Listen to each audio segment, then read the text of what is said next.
Bem, pessoal, já estamos aqui com meu querido amigo Luciano Clay Filho, meu amigo, presidente da Federação Espírita do Estado do Ceará, historiador e autor da biografia Bezerra de Menezes, O Homem, Seu Tempo, Sua Missão. Não é?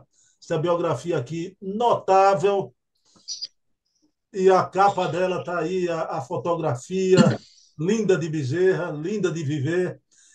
Então, claro, eu vou fazer a prece inicial rapidamente e agradecemos a Jesus por mais essa oportunidade de conversarmos sobre o médico dos pobres, o Kardec brasileiro, e na noite de hoje trazer o pensamento de espíritas veneráveis, com todo o respeito e admiração pelo Dr. Bezerra de Menezes.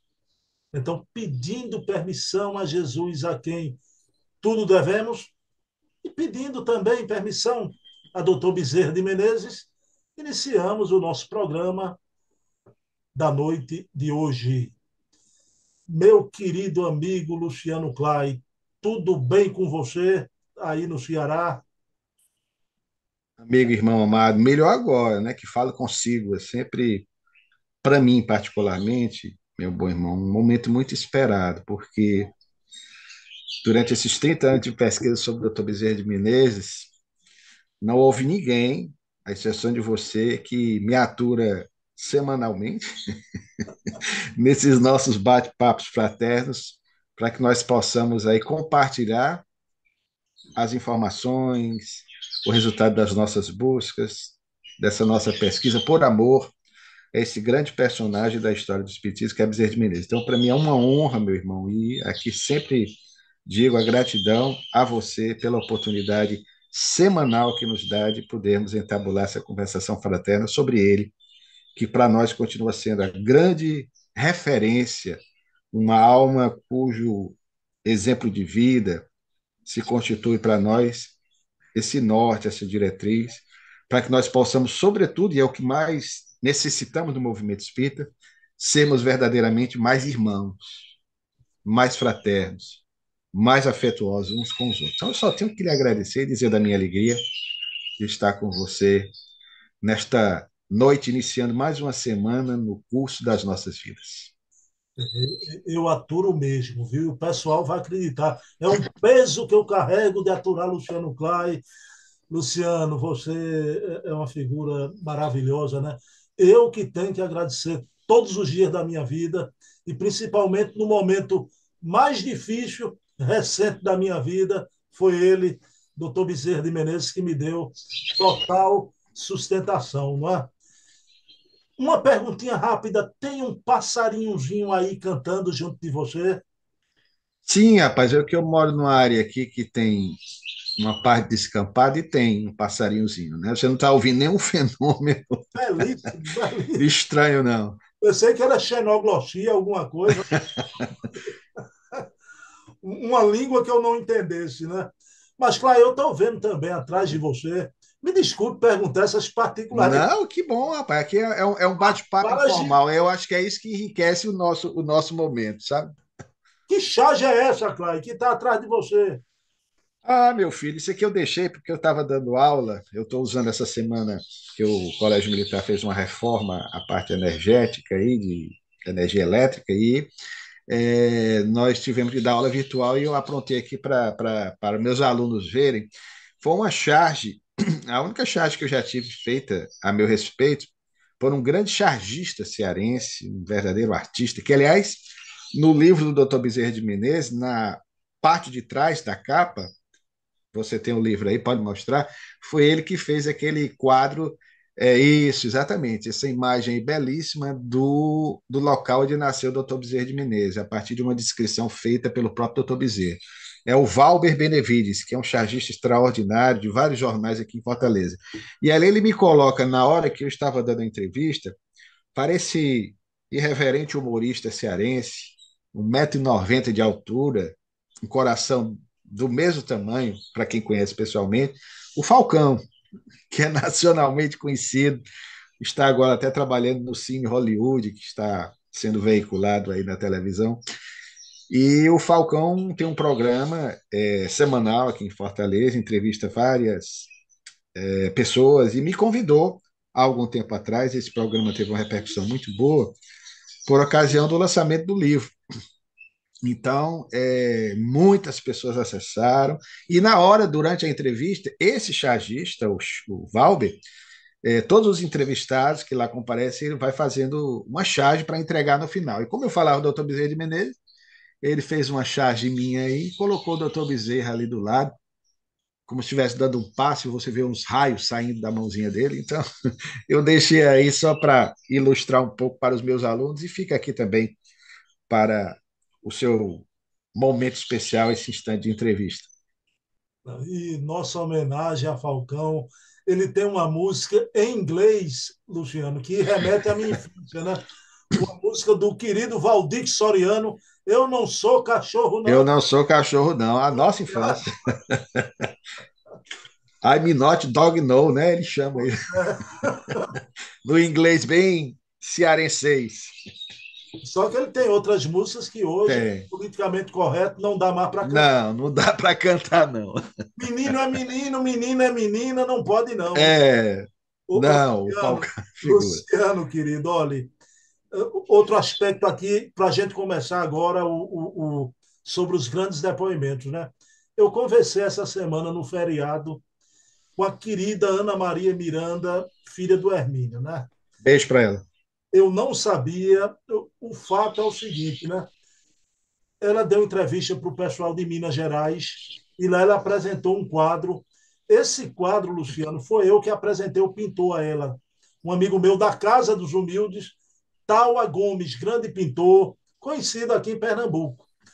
Só que eu pensei, Luciano, até essa semana, que como o Eduardo tem muito contato com Ana Maria Miranda, esse quadro ficaria no museu lá que tem um canal Hermínio Corrêa de Miranda, né? Canal do Eduardo, da turma lá. Eduardo Lima, grande amigo, Eduardo grande Lima, pesquisador. também grande pesquisador, não é? Uma pessoa. Entrevistei o Eduardo aqui. Mas aí Ana Maria me disse que esse quadro fica no Memorial Bezerra de Menezes. Ela falou assim, viu? O Memorial Bezerra de Menezes, do Luciano Clay. E nesse memorial tem uma salinha lá, só com as coisas do professor Hermínio. Rapidinho, eu queria que você falasse nisso. Ô, Bruno, obrigado, meu irmão, pela oportunidade que você nos dá. Esse é o trabalho que é o resultado exatamente desse nosso projeto de resgatar a memória do movimento espírita cearense e nacional, com grandes vultos e tendo à frente o Dr. Bezerra de Menezes. Daí a instituição, que foi fundada, aliás, recentemente, no dia 22 de junho, próximo passado, numa das principais praças daqui de Fortaleza, uma concessão do governo estadual. Nós obtivemos um palacete, são 2 andares, com elevador que dá acesso a deficientes, você tem ali um espaço climatizado, e nós estamos lá por um tempo indeterminado, e ali nós acomodamos parte das peças de que dispomos do acervo pessoal nosso, do Dr. Bezerra de Menezes, documentos, fotografias inéditas. Montamos uma sala especial também para Chico Xavier, montamos para dar um caráter também mais universal, e é esse o projeto, né? De tornar esse palacete, ou como um amigo muito querido, Tarcísio Mate, chama, Castelinho da Paz, porque sempre, semanalmente, nós temos encontros que promovem a paz. E aí nós temos uma parte falando dos pacifistas, Mohandas Karamchand Gandhi, Martin Luther King Jr., próprio Bezerra de Menezes, Irmã Dulce, Madre Teresa, Edivaldo Pereira Franco, Chico Xavier, enfim, pessoas ligadas ou não ao movimento espírita. E também nós temos uma parte relacionada a Hermínio Corrêa de Miranda, porque nós contamos com a parceria do grupo de estudos Hermínio de Miranda, que foi fundado pelo Eduardo e alguns companheiros, o Eduardo Lima, que é um companheiro extraordinário, que tem também conosco se somado nesse projeto de resgate atualmente da memória do espiritismo local. Ele tem feito vários programas interessantíssimos que podem ser acessados aí, com o título Memória do Espiritismo no Ceará, título até de uma obra que nós publicamos no ano 2000, por uma editora de São Paulo, em que nós compusemos biografias de vultos espíritas locais. Então, ele tem feito esse trabalho e ele é, como o próprio nome da instituição por ele capitaneada, um apaixonado pelo Hermínio Corrêa de Miranda, como eu também sou. Porque Hermínio, eu acredito que quem nos ouve já é espírita há muito tempo, foi certamente aquele vulto do movimento espírita que eu tinha e tenho uma admiração profunda por ser discreto, por ser simples. Você não via o Hermínio envolvido em polêmica.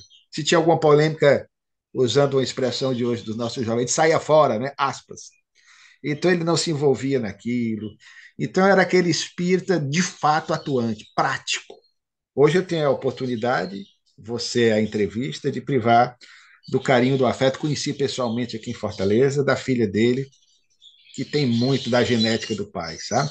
Da genética espiritual, o afeto, o carinho, a Ana Maria. Então, a Ana Maria Miranda, ela tem feito, inclusive, uma parceria conosco aí, através do Eduardo, cedido boa parte desse material que você fez menção, que hoje está acomodado lá numa sala muito especial, feita, uma sala só para ele. Egoisticamente, aspas, nós deixamos essa sala lá para o Eduardo, só para o Hermínio Miranda, porque tem muita coisa. Então, nós temos máquina de datilografia. Quem sabe o que é máquina de datilografia? Eu e você sabemos, fizemos curso, né? Então, você tem caneta do Hermínio, tem os óculos do Hermínio, esse quadro que você falou, e outras tantas coisas que a nossa querida Ana, gentilmente e confiando na seriedade do Eduardo e do trabalho que ele conduz à frente do Grupo Hermínio, e do trabalho do memorial, ela tem passado tudo isso para nós, o que é motivo assim também de muita alegria. Esperamos honrar essa confiança, esse carinho que ela tem para conosco. Então, eis o memorial, portanto, conhecido aqui hoje carinhosamente através da sigla de MEBEM, né? Memorial Bezerra de Menezes, está aberto à visitação. Sempre aos sábados nós temos atividades lúdicas para crianças, músicas universais, espíritas, para fazer desse encontro um encontro assim sempre semanal, nesse local específico, a favor da paz que nós precisamos tanto nos dias de hoje. Bom, um dia eu estarei aí no Memorial Bezerra de Menezes, com certeza. Será uma alegria. Olha, fica aqui um beijo para Ana Maria, não só a afetuosidade de Ana, mas ela também, intelectualmente, é uma mulher brilhante. Quem já ouviu Ana discorrer sobre qualquer coisa e sobre o pai, principalmente, é uma mulher genial. Né? Vamos lá, Luciano. Então, os depoimentos que a gente vai ver hoje aqui sobre Bezerra, Luciano, que espíritas veneráveis fizeram questão de dar ao longo do tempo. Dois apenas conheceram Bezerra em vida, né? Por isso que eu vou colocar aqui na ordem cronológica que conheceram Bezerra, né? Que é uma querida e um querido que a gente vai ver aqui. Os outros quatro não conheceram Bezerra pessoalmente, mas até por isso mesmo sobressai a fala deles, né? O depoimento, porque reconhecem Bezerra um valor inestimável, né? A grande importância de Bezerra para o movimento espírita do Brasil, né? Então, vou começar com esta que a gente falar o nome, ninguém conhece, né? Ninguém conhece Adelaide Augusta Câmara. Mas parece que ela tem outro nome, né, Luciano? E o que é que ela ressalta em Bezerra? Um nome que diz tudo a respeito da biografia dessa extraordinária mulher, como nós dois, aqui vizinha de nós, nordestina, Potiguar, do Rio Grande do Norte. Aura Celeste. Aura Celeste. Veja que nome sugestivo, que era. Ela também gostava, né? De pseudônimo, apto da época, que era o pseudônimo que a imortalizou no movimento espírita, uma das mais notáveis médias. Me permita, só antes de falar a respeito dela, a guisa de introdução, como historiador, na sequência do trabalho que nós publicamos, no primeiro capítulo, em que nós procuramos trazer depoimentos através das notícias dos jornais da época sobre Bezerra de Menezes, esses depoimentos, e foi intencional a utilização de alguns nomes, havia tantos outros mais, mas nós não poderíamos colocar, não haveria espaço para isso no livro, de uma forma cronológica. Alguns que o conheceram e outros que ouviram dele falar. Para o historiador, aqui eu estou me valendo até da ideia do princípio da universalidade utilizado por Kardec em relação aos espíritos. Nós temos de colher informações quando nós investigamos, analisamos um personagem que viveu em determinada época, de várias pessoas. Aquelas que estiveram com ele diretamente, que o conheceram, que privaram da sua intimidade, e aquelas outras que não o conheceram pessoalmente, mas que viveram ao longo das décadas seguintes após a sua desencarnação. Foi o que nós fizemos.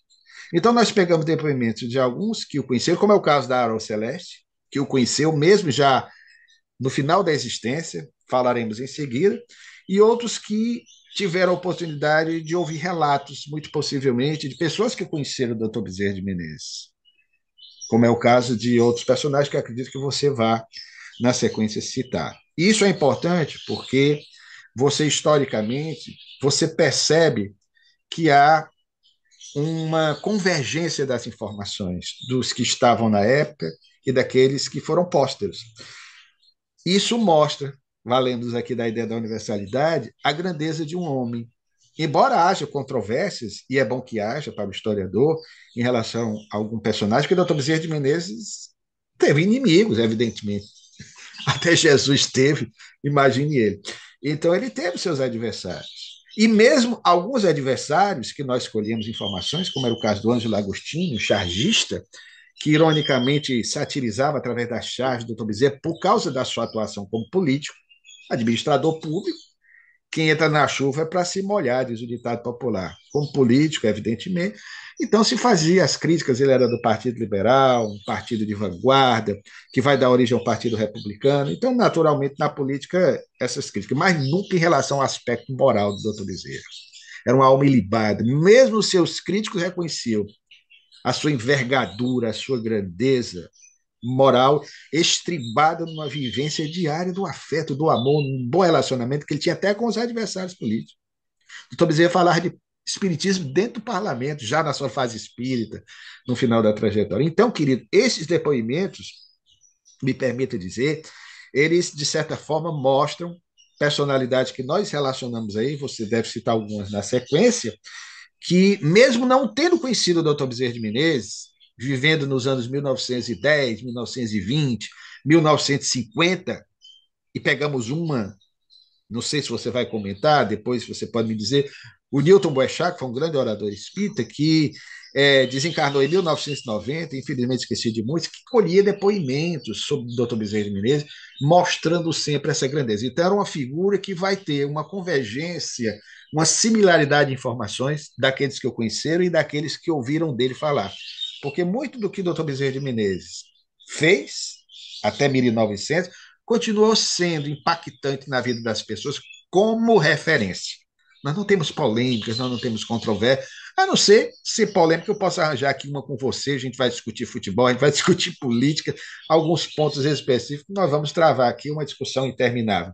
Mas Dr. Bezerra, nesse aspecto, ele foi uma figura cujas atenções dos seus contemporâneos ou pósteros provocavam sempre uma admiração profunda por ser ele um arquétipo, um modelo de vida a ser seguido. Foi muito bom você falou do porquê colocar esses depoimentos, porque não só hoje, a gente já vem, desde o programa anterior, vendo essa série de depoimentos, né? Continue. E é interessante, isso é um alerta para o historiador, ou para qualquer um que resolva investigar o passado de determinados personagens, para que nós não tenhamos aquela visão anacrônica. Eu, Luciano Klein, estou entrevistando ou vendo Bezerra de Menezes no passado com os olhos do presente. Você tem que voltar no tempo, você tem que ler as fontes, fazer a devida interpretação das mesmas. O historiador não pode só pegar um documento e simplesmente deixar. Você tem que fazer a leitura, tentar ali captar o que é que o redator daquele texto, qual era a intenção dele, o que ele quis dizer.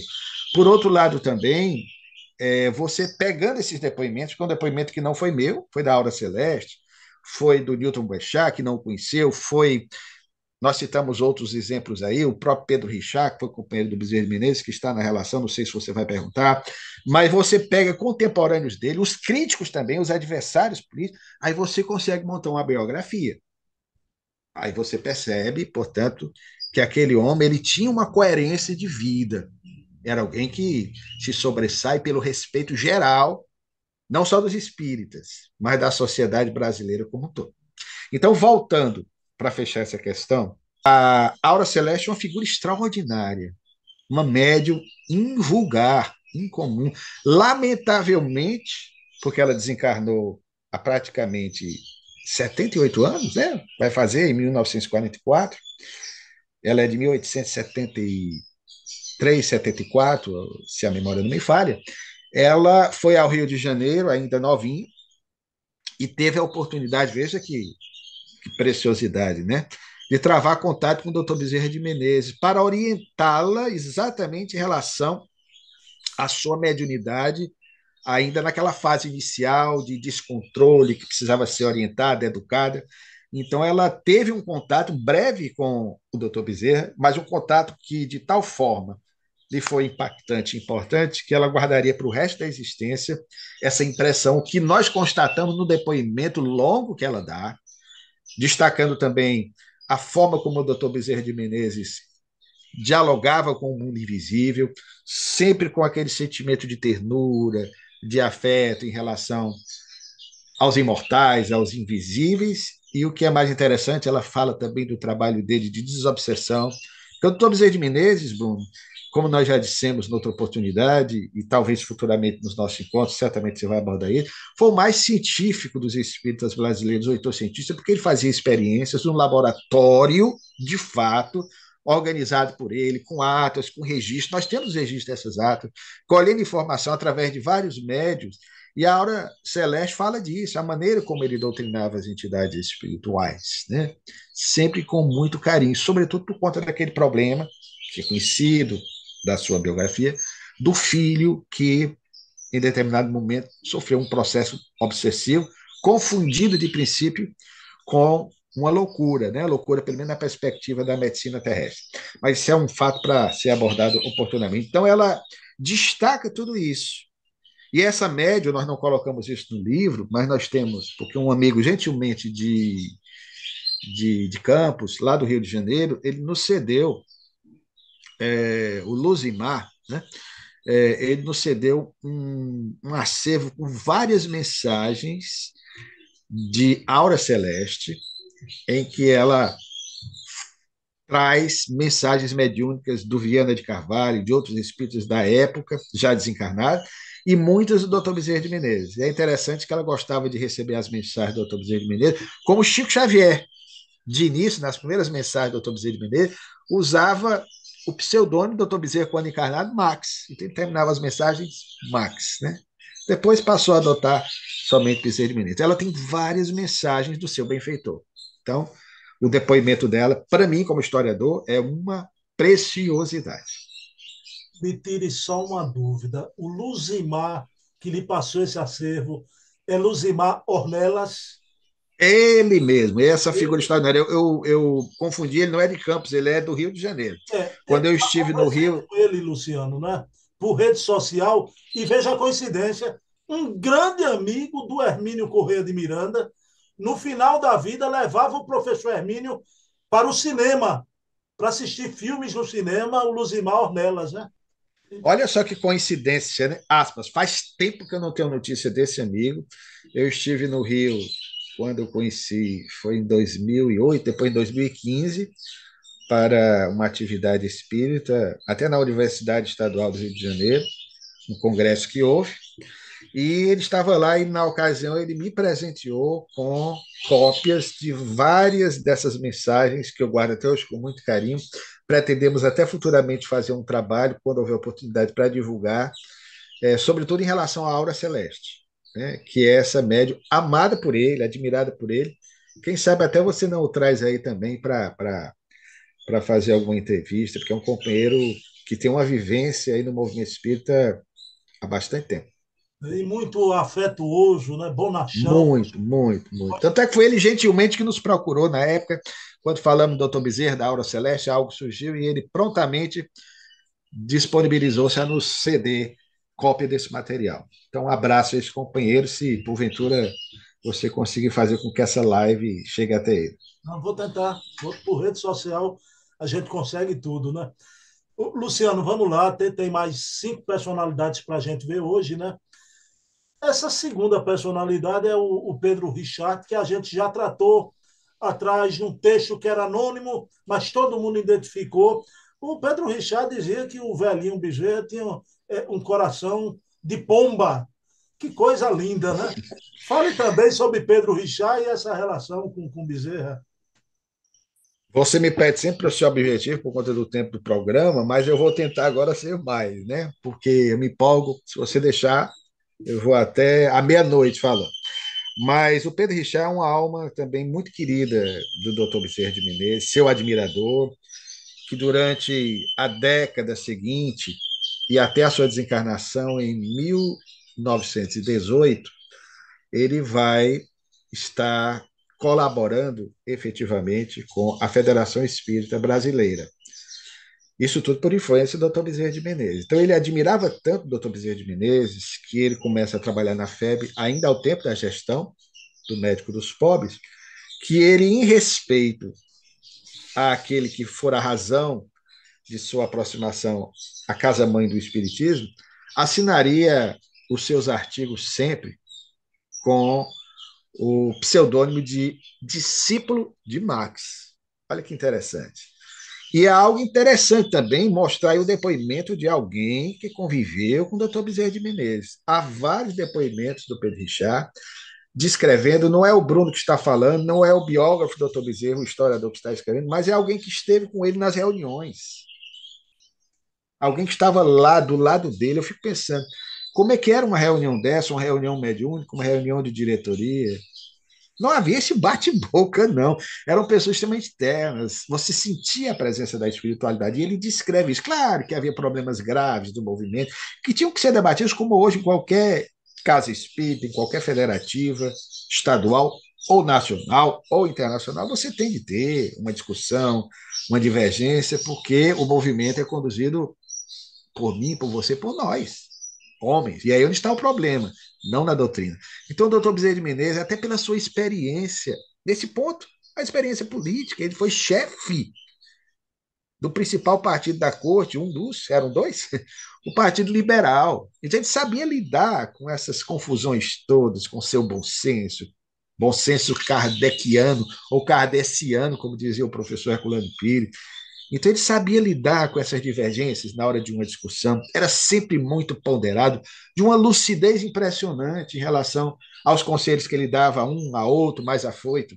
Então, você observa isso. Então, o depoimento do Pedro Richard, que sempre o tratava como velhinho, o bom velhinho, é interessante porque o doutor Bezerra de Menezes, ele não desencarnou tão velhinho assim, foi com 68 anos, né? Então, então, na verdade, o doutor Bezerra envelheceu prematuramente. Você vê na imagem aí que está atrás de você, foi uma das últimas, por conta das provas acerbas pelas quais passou, o problema de saúde, dos filhos que iam desencarnando um após outros, os problemas também dentro do próprio movimento, das perseguições que ele sofreu, que era natural, né? Então, isso aí vai baqueando o ser humano. Não tem ninguém que resista a investidas constantes do lado de cá e do lado de lá, sobretudo ele que estava à frente de uma instituição como a FEB, que objetivava organizar o movimento espírita nacional. Tinha que ser alvo de encarnados e desencarnados. E por isso estamos falando de espiritismo aí, por conta desse esforço com sacrifício, com o holocausto da própria vida física dele. Mas ele desencarna, de fato, prematuramente e envelhecido. A barba envelhece. Eu me lembro muito do conterrâneo nosso, aqui do Ceará, dele, Bezerra de Menezes, que foi o escritor José de Alencar, desencarnou com 47 anos de tuberculose. Se você pegar a fotografia do José de Alencar até hoje, você puxou, o José de Alencar parece que tinha mais de 70, cada barba que envelhece, de fato envelhece, né? Então o doutor Bezerra, a barba mais branqueada, com o tempo tinha essa ideia de velhinho, mas ele não era tão idoso assim, né, nesse aspecto. Então Pedro Richard dá-nos esse testemunho de alguém que conviveu com ele, que registrava as suas atas, as reuniões, a ação de Bezerra de Menezes em prol da estruturação do movimento espírita nacional. E, repito, graças a esse trabalho e a pessoas como o próprio Pedro Richard, divergência aqui, divergência acolá, pela forma como ele pensava em relação a algumas questões doutrinárias, para lá, volta a questão do anacronismo. Você tem que ter cuidado com a leitura que você faz do personagem. Eu não vou desqualificar o Luiz Olímpio de Menezes, porque ele era mais católico que espírita. Aí eu diria, e daí, cara pálida, usando a expressão da minha infância? Se não fosse ele, o espiritismo não tinha sido difundido. Lembremos que o Brasil oitocentista era um país cuja Constituição, outorgada, ou seja, imposta por Dom Pedro I, era uma Constituição que obrigava os brasileiros a concorrerem a cargos públicos se fossem católicos. Se não fosse católico, não podia. Doutor Bezerra nunca se declarou durante muito tempo espírita, já na sua fase espírita, como político, porque não podia. Não podia ter deputado judeu, protestante, espírita, tinha que ser católico. Era a Constituição da época, era uma religião oficial.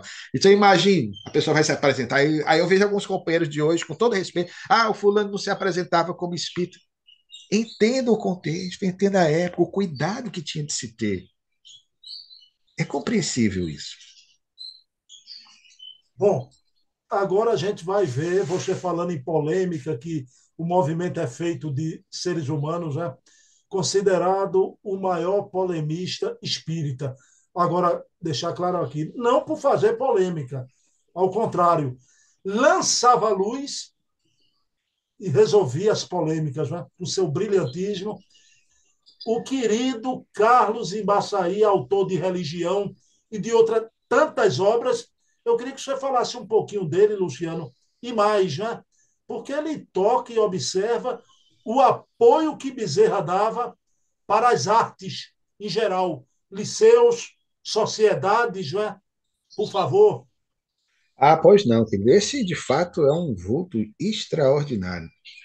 Desencarnou lá não se faz muito tempo, em 1969, portanto, no final do século passado, né? Nós já tínhamos nascido, né? Éramos criança pequenininha, né? Eu estava com 5 anos, mas não tive, evidentemente, o privilégio de conhecer esse vulto, que, aliás, para nós aqui do Ceará foi muito importante, porque o caso Embaçaí Pai, grande parte do movimento espírita conhece, pelo seu legado, pelo seu bom senso kardeciano, estudioso, de fato, estribava sempre os seus conceitos, os seus estudos, as suas pesquisas, na boa lógica do codificador. Então, muito responsável nesse aspecto, admiradíssimo. E, como eu dizia, aqui pelo Ceará, ele, curiosamente, ele foi o representante da Federação Espírita local. Naquela época, você não tinha ainda o Conselho Federativo Nacional, que só surge depois do Pacto Áureo, que é de 5 de outubro, aliás, estamos no mês de outubro, né? Lembrar o Pacto Áureo, de 1949, movimento capitaneado pelo inovidável baiano carioca, ou se preferirem, carioca baiano, Leopoldo Machado, e nós vamos ter o surgimento do Conselho Federativo Nacional. Antes disso, as entidades federativas estaduais, para terem assento na FEB, sediada no Rio de Janeiro, ela escolhia alguns representantes, pela dificuldade de transporte na época, na década de 20, na década de 30. E durante os anos 1930, o nosso querido caso em Baçaí foi o representante do Ceará. Era ele que falava pelo Ceará, pela amizade que tinha com algumas lideranças espíritas locais. Então foi uma figura realmente ímpar da história do movimento espírita, com um legado extraordinário, através dos seus textos, numa linguagem escorreita, também sempre muito bem fundamentada, com pesquisas a respeito de fatos espiríticos da história universal. E o mais interessante é que ele era um admirador do Dr. Bezerra de Menezes. Não conheceu o Dr. Bezerra de Menezes, porque ele nasceu em 1883, quando Bezerra desencarnou, ele estava com 13, 14 anos. Ele só se torna espírita, de fato, e atua na década de 1910, aí sim começa toda a sua história, mas nós escolhemos um depoimento dele, que foi publicado numa revista fluminense em 1956, em que ele fala que o Dr. Bezerra de Menezes tinha a expressão dele, que eu gravei, uma cultura prolífera ou proteiforme, que é a utilização da expressão dele, né? Para mostrar o largo conhecimento do Dr. Bezerra de Menezes. Então, mostrando que ele tinha um conhecimento eclético. já falamos a respeito disso, de todas as áreas do conhecimento do saber humano. E no tocante às artes que você menciona, como o doutor Bezerra de Menezes foi sócio efetivo da Sociedade Propagadora das Belas Artes, olha a arte aí, que mantinha o Liceu de Artes e Ofícios, no espaço em que o doutor Bezerra de Menezes faria, inclusive, aquela célebre palestra de adesão pública ao Espiritismo, no dia 16 de agosto de 1886, ele, portanto, se refere ao incentivo que o doutor Bezerra de Menezes deu à cultura, à educação e às artes de uma forma geral. E essa sua pergunta é muito oportuna, porque ontem, dia 15 de outubro, sábado, nós tivemos a celebração, permita-me, querido, do nosso dia, o dia do professor. E essa foi a grande frustração do doutor Bezerra de Menezes, viu? Se ele teve uma frustração profissional na vida, foi essa. Isso nós colocamos no capítulo. Assim como o imperador Dom Pedro II, que dizia que se não fosse imperador, queria ser professor. O doutor Bezerra de Menezes queria ser professor, e foi. Nós encontramos vários registros do seu empenho na área da educação, de aulas particulares que ele dava. Aliás, já na infância, como garoto prodígio, na sua biografia, aquela lá do Presalim, da pioneira, é registrado que ele dava aula de latim. Tamanha a sua facilidade, somente a reencarnação explica isso, de dominar a nossa língua mãe do português. E aí nós vamos ter, portanto, o doutor Bezerra dando aula de latim na infância, na faculdade para ajudar colegas, para sobreviver também já naquela época difícil, materialmente falando, de dar aula de matemáticas e de filosofia. Vamos encontrá-lo se submetendo a um concurso para dar aula de matemática enquanto estudava medicina, concurso público, né? Ele fez as primeiras provas, não deu certo. Depois ele vai dar aula também de anatomia para estudantes carentes. É impressionante. Então, ele foi professor também. E como investiu na educação? Aproveitei essa brecha aqui, falando do caso de Baçaí, para também puxar a brasa para a sardinha do velho professor. Luciano, isso não vem ao caso, né? Parabéns a todos os professores do Brasil pela data de ontem. Eu também sou professor, Luciano, sou formado em geografia pelo Você FPE, diz. né? Embora não exerça, a pedagogia hoje é na casa espírita, né? Trabalho em outra seara. Mas, Luciano, vamos lá, veja bem. Guilom Ribeiro, que bastante jovem foi assessor do Águia de Aia, de Rui Barbosa, e é Noleto, a gente falou aqui, Noleto, na contemporaneidade, né? Mas na sua época, o maior tradutor das obras de Kardec, né? Agora, Guilherme Ribeiro fala uma coisa, eu queria que você explicasse para a gente isso, que Bezerra, a sua proeminência no movimento espírita era tão grande que ele foi sagrado como chefe do espiritismo. É isso mesmo, Luciano? Fala um pouquinho de Guilherme É sobre isso mesmo. Mais um nordestino, viu? Olha só, maranhense, Rui Barbosa citado, baiano, né? É o Nordeste atuante, né? Nossos personagens do movimento espírita Bezerra, Marechal Everton Quadros, que também era maranhense. O Guilhom é uma figura extraordinária, um grande filólogo, né? E que realmente, como você citou, e na minha opinião, antes do Noleto, era opinião pessoal, evidentemente, né? Aqui o risco é por conta da minha percepção.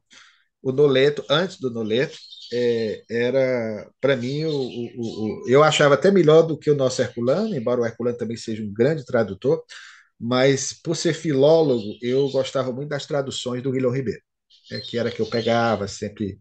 Eu gosto, como historiador, de comparar as traduções, desde as bíblicas até as nossas, que são mais recentes, para ver o que é que muda de uma para outra e o cuidado que a gente tem de ter nesse processo de transliteração, de tradução de obras. E o Guilhom, portanto, é uma figura extraordinária. Ele não conheceu também, pessoalmente, o Dr. Bezerra de Menezes, já tem uma atuação um pouco mais à frente, historicamente, cronologicamente falando, no movimento espírita, mas se notabiliza exatamente a partir dos anos 10, dos anos 20 em diante, pelo seu empenho à causa espírita e mais tarde, sobretudo, à frente da Federação Espírita Brasileira.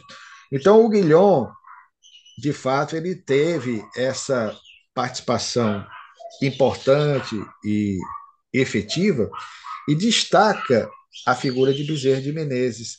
Inclusive, a informação de que nós dispusemos e colocamos no livro foi resultado também da anotação que ele fez num trabalho de pesquisas que ele realizava, de grupos mediúnicos dentro da própria Federação Espírita Brasileira. E a pergunta que você fez, Bruno, só me fugiu um pouquinho especificamente no tocante à percepção dele do. Ele afirmava que, devido à proeminência de Bezerra no movimento espírita, que era tão grande, ele foi Sim, sagrado como chefe do isso, espiritismo. isso, isso. Isso é uma expressão até curiosa, porque na época isso era visto como algo comum. Quando o doutor Bezerra estava encarnado, era comum você encontrar notícias nos jornais oitocentistas, inclusive após a desencarnação dele, a utilização da expressão chefe, o chefe do espiritismo. Hoje parece soar estranho. Volto a dizer, quem analisa o passado, aquela visão anacrônica, tem de ter o cuidado para entender as expressões do seu devido tempo. Então, quando nós falamos em, era o chefe do espiritismo, pelo amor de Deus, vamos entender que era um conceito de época. Não é o chefe de gabinete, não é ele. Então, se usava chefe para dizer líder. Então, o Guilhom sabia disso. 20, 30 anos após o doutor Bezerra, ele se surpreendeu com essa expressão, que na verdade era comum na época em que o doutor Bezerra de Menezes estava entre nós. Se você pegar os jornais da época, o chefe do espiritismo do Brasil era uma expressão utilizada. As palavras mudam. A língua portuguesa é fluida. Se você pegar a carta de Pero Vaz de Caminha, a Pero Cabral, intermediada, ou Pedro Álvares Cabral, intermediada a El Rei de Portugal, você não lê hoje.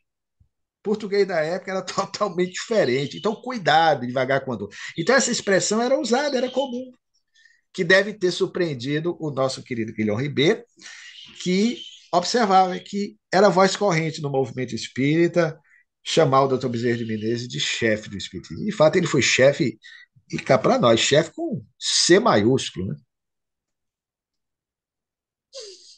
Luciano, até aquela média se referiu a Kardec, você será o Papa do Espiritismo. São as expressões de época, então você tem que ter cuidado, porque às vezes você pega uma palavra desta, descontextualiza, faz um recorte e olha, ele era chamado de chefe. Ó, o chefe, pelo amor de Deus, vamos entender a época, vamos voltar no tempo, vamos nos situar no contexto em que essas expressões eram definidas para nós não cometermos injustiças históricas em relação a esses personagens. E no caso da média, mais tarde, quando ela encontrou Kardec, com todo o trabalho feito, ela disse: Olha aí, é nesse sentido, não disse a você? Né? Claro, Kardec, claro, né? A palavra papa, aliás, é no sentido de papai, chama baba, papa, padre, seja o que for, né, papai, no sentido de chefe, patriarcal, né? É compreensível também. Não é só o supremo sacerdote da Igreja Romana, né, o subpontífice.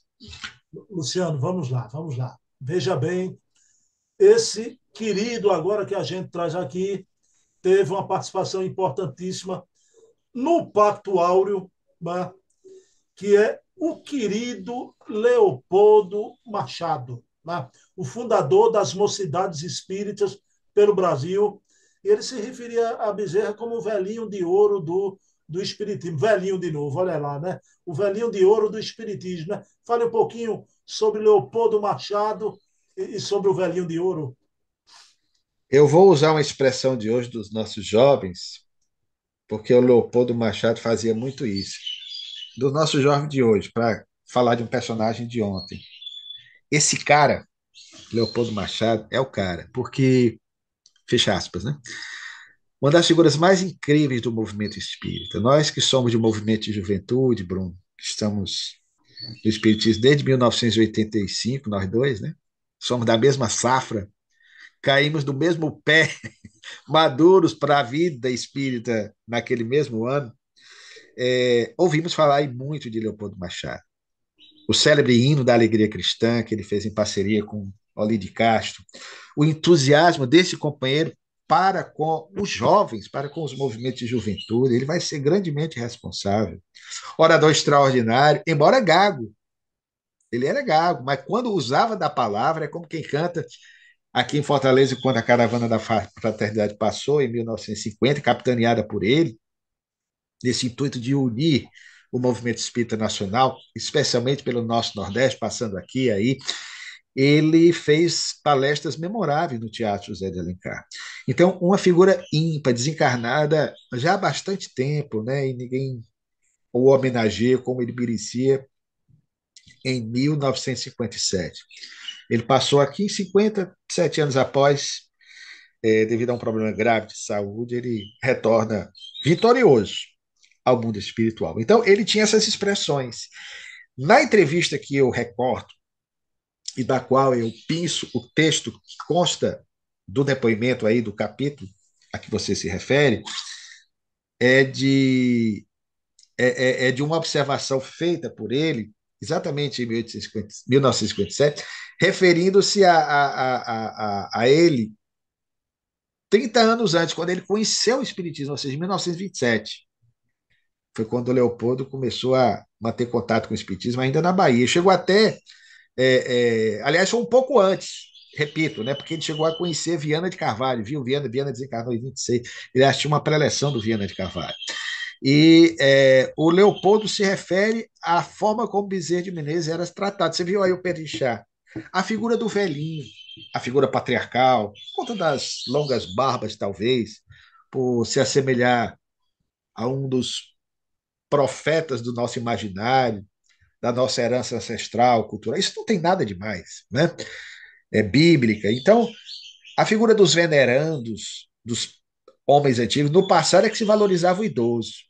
Aliás, é uma falta do nosso movimento espírita hoje, com raras exceções e algumas instituições, o trabalho de valorização aos espíritas mais antigos. Antigamente, você respeitava mais. Então, é uma deferência que ele demonstra a Bezerra de Menezes, chamando-o de velhinho. Porque impõe respeito, é alguém mais experiente. O doutor Bezerra começou no Espiritismo aos 55 anos. Não era tão velhinho ainda, na nossa faixa etária. Mas o doutor Bezerra de Menezes vai terminar os seus dias como espírita, já alquebrado. Ele, nas últimas imagens que nós obtivemos dele, já estava alquebrado, problemas na arcária dentária. Você vê isso na charge feita que nós encontramos, feita pelo próprio Ângelo Agostini, que, em vez de criticá-lo desta feita, o homenageou com esse belíssimo retrato, que consta também do nosso trabalho.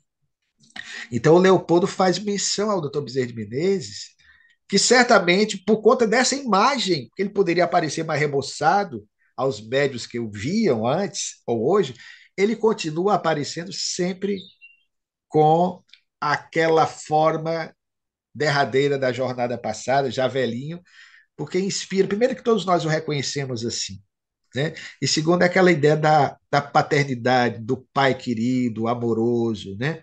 Dessa figura, volta à expressão, patriarcal, que, de certa forma, impressionou a vida desse jovem, grande trabalhador do movimento espírita, que não o conheceu pessoalmente, nem tinha idade para tanto, mas que guardaria de maneira indelével na memória os lindos casos, as lições de Bezerra de Menezes, que ele de oitiva, né, guardava, escutava e repassava nas suas conferências às pessoas que tiveram a oportunidade de ouvi-lo. Você falou que o Leopoldo Machado é o cara, não é? Duas coisinhas, Luciano, né?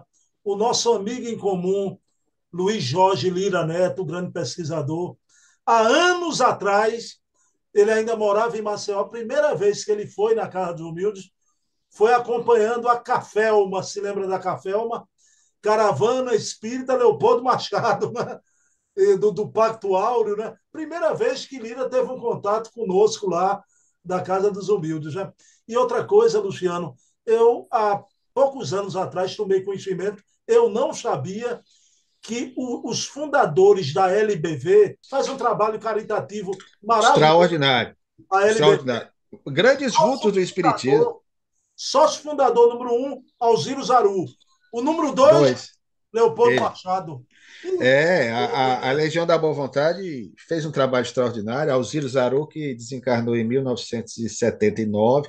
Divaldo Franco fez várias conferências também na década de 50 pela Legião da Boa Vontade. Uma instituição que tinha um projeto ainda hoje levado adiante pelo José de Paiva Neto, já velhinho, de integrar, né, pelo ecumenismo, essa é a proposta dele, todas as expressões de fé. que está na linha dos grandes pensadores, como Bezerra de Menezes, Chico Xavier. Então era algo, claro, que não contemplou ainda plenamente, mas tem, repito, um trabalho que eu respeito, que eu admiro. Já visitamos a sede da LBV em Brasília, um trabalho admirável, né? E é uma instituição que se propõe a divulgar a mensagem da paz, da fraternidade e do amor. E homens como Leopoldo no passado, com esse projeto do Alziro Zaru, se empenharam nesse sentido.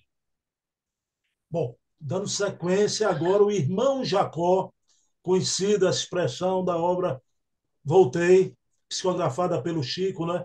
Frederico Figer, que você colocou na sua obra, Fred Figer também dá no mesmo, né?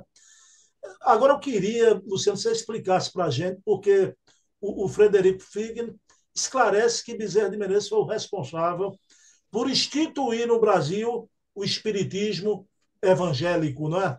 Você destrinchasse isso.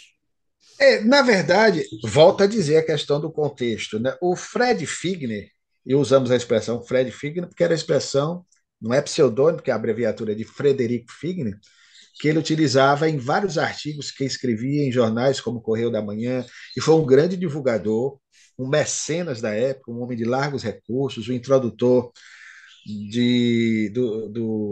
quase da cinematografia, do cinemoscópico, né? Algo que da época possibilitava as pessoas terem contato com as imagens e movimentos. Então, do cinematógrafo, melhor dizendo, ele aqui em Fortaleza, inclusive, esteve em 1895 divulgando esse aparelho.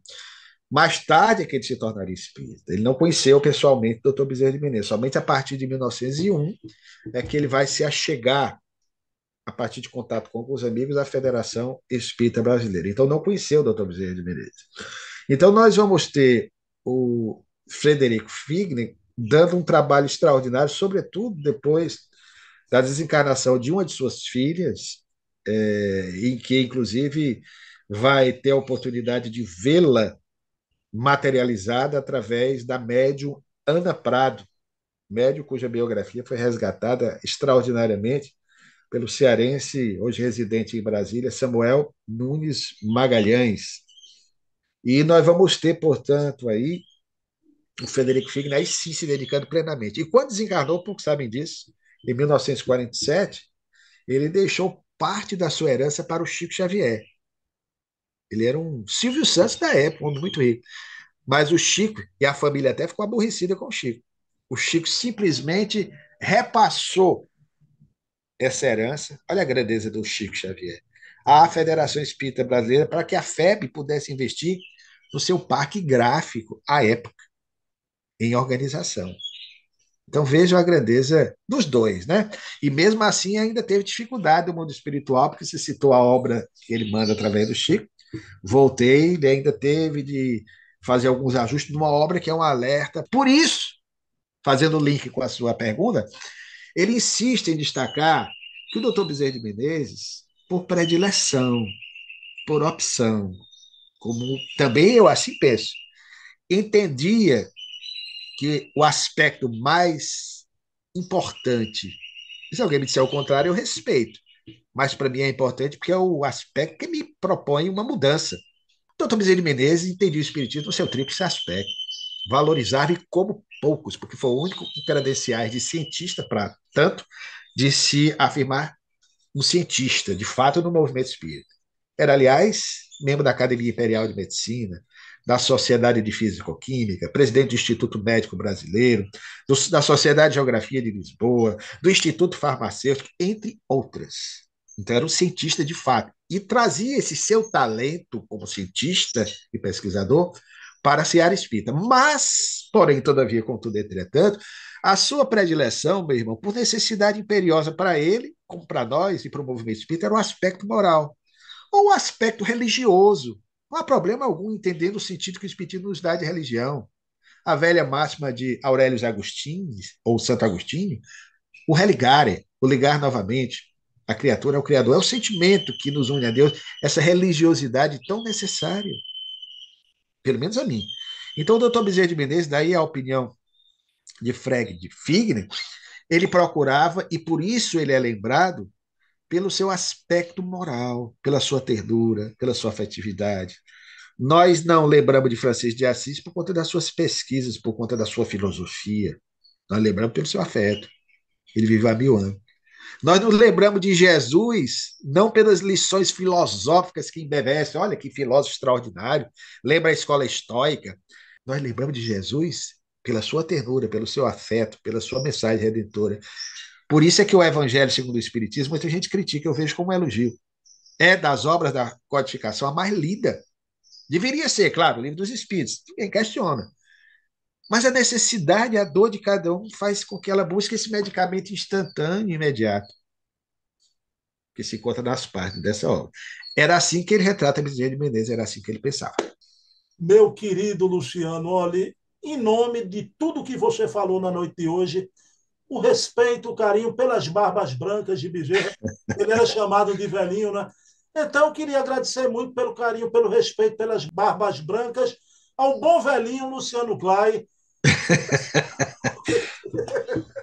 Meu Velhinho, graças a Deus, chegando aos 58 anos, né? Vamos para os 59, né?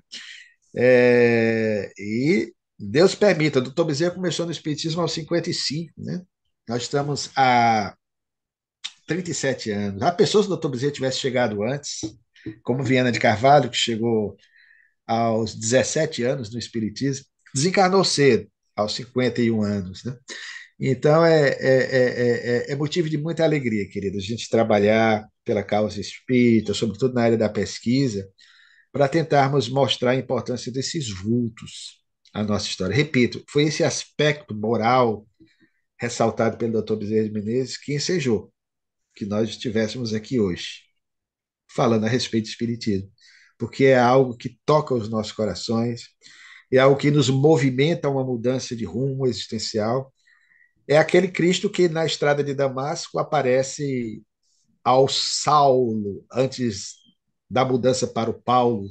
O Saulo era o Paulo antes da espiritualização. Saulo, Saulo, por que me persegue? Né? A partir dali, com a transformação moral, é que nós vamos ter esse grande paladino da Boa Nova Espírita. bom, mas esse bom Da velhinho, Boa Nova do Cristo, melhor dizer. bom velhinho, meu amigo, na verdade, exala alegria, otimismo, esperança. É a juventude do espírito, né? Espírito é sempre jovem, né? Luciano, querido, com você a prece final do nosso programa. Gratidão, querido. Amado Jesus, uma vez mais, nesta sessão dominical, neste encontro fraternal, no início de mais uma semana no curso de nossas existências, nós queremos te agradecer por tudo quanto, em nome de Deus, nosso Pai, permanentemente nos tens concedido. A dádiva da vida, a oportunidade de estarmos estagiando em mais esta experiência na romagem terrena, objetivando o enriquecimento do nosso patrimônio intelectual, moral, por conseguinte, espiritual. Perdão, Senhor, ainda por nossas fragilidades, pelos nossos equívocos, mas mesmo assim continuas, como sabemos que o faz, a investir junto de cada um de nós, para que nos sintamos amparados, protegidos, estimulados ao prosseguimento dessa nossa árdua, sempre necessária, porém, ascensão espiritual. Na certeza de tua tutela divina, na presença terna e amorosa dos benfeitores espirituais que nos guiam os passos, nós te agradecemos uma vez mais a oportunidade de podermos, neste encontro, falarmos do teu dileto mensageiro, Bezerra de Menezes, e te pedimos a permissão para darmos por finalizada a nossa reunião, o nosso encontro fraternal nesta noite de domingo. Se conosco, hoje e sempre. Assim seja. Bom, na companhia e ao som do sabiá que cantou a noite toda. Que bom! Vamos encerrando esse programa e dedico esse programa de hoje à minha mamãe Eva, que habita o plano espiritual. Mamãe, te amo sempre, cada vez mais. Fica na paz. Bom velhinho Luciano, até para a semana. Muita paz. Tá bom, querido amigo, velhinho, velho amigo, viu? Você, pela barba, é o velho pela cabeça, né? Não, Aí, mas eu tô indo também, ó. Um 0 a beijo, 0 querido. 0 a 0 não. 1 a 1. 1 a Tá 1. certo, assim vai.